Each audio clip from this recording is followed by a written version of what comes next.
Mapalad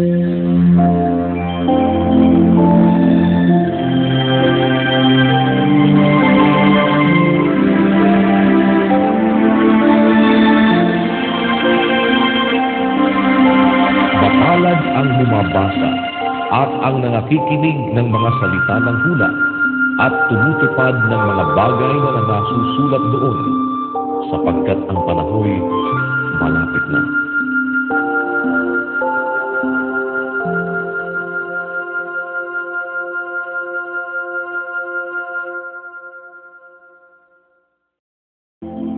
Tito, Kapitulo 3. Ipaalala mo sa kanilang pasakop sa mga pinuno, sa mga may kapangyarihan, na mga masunurin na humanda sa bawat gawang mabuti, na huwag magsalita ng masama tungkol sa kanino man, na huwag makipagtalo, kundi magpakahinhin at magpakahinahon sa lahat ng mga tao. Sapagkat tayo rin naman ng unang panahon ay mga mangmang, mga suwail, mga nadaya, na nagsisipaglingkod sa sari-saring masamang pita at kalayawan, na nangamumuhay sa masasamang akala at kapanaghilian, mga napopuot, at tayo'y nangagkakapuotan.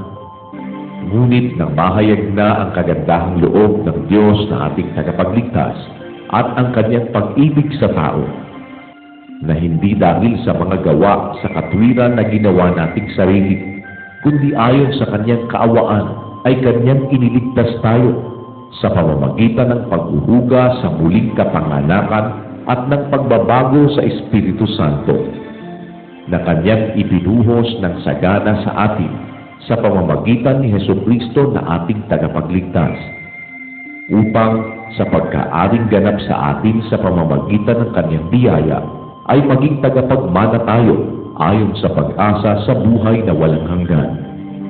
Tapat ang pasabi, at tungkol sa mga bagay na ito ay ninanasa kung patotohanan mong may pagkakatiwala, upang ang mga nagsisipananampalataya sa Diyos ay maging maingat na papanatilihin ng mabubuting gawa. Ang mga bagay na ito ay pawang mabubuti at mapapakinabangan ng mga tao. Ngunit ilagan mo ang mga hangal na usapan at ang mga pagsasalaysay ng lahi at ang mga pagtatalo at pagtataltalan tungkol sa kautusan, sapagkat ang mga ito ay di pinakikinabangan at walang kabuluhan. Ang taong may maling pananampalataya, pagkatapos ng una at ikalawang pagsaway, ay itakwil mo. Yamang nalalaman mo na ang gayon ay napahamak at nagkakasala at siya'y hinahatulan ng kanyang sarili. Pagkasusuguin ko sa iyo si Artemas o si Tikiko, ay magsikap kang pumarini sa akin sa Nicopolis, sapagkat pinasyahan kong doon matira sa Tag-Ginaw. Suguin mong may sikap si Zenas na tagapagtanggol ng kautusan, at si Apolos sa kanilang paglalakbay, upang sila'y huwag kulangin ng anuman. At pag-aralan din naman ng ating mga tao na manatili sa mabubuting gawa sa kagamitang kailangan, upang huwag mawala ng bunga. Binabati ka ng lahat ng mga kasama ko. Batiin mo ang mga nagsisiibig sa atin sa pananampalataya. Biyaya ang sumainyo nawang lahat.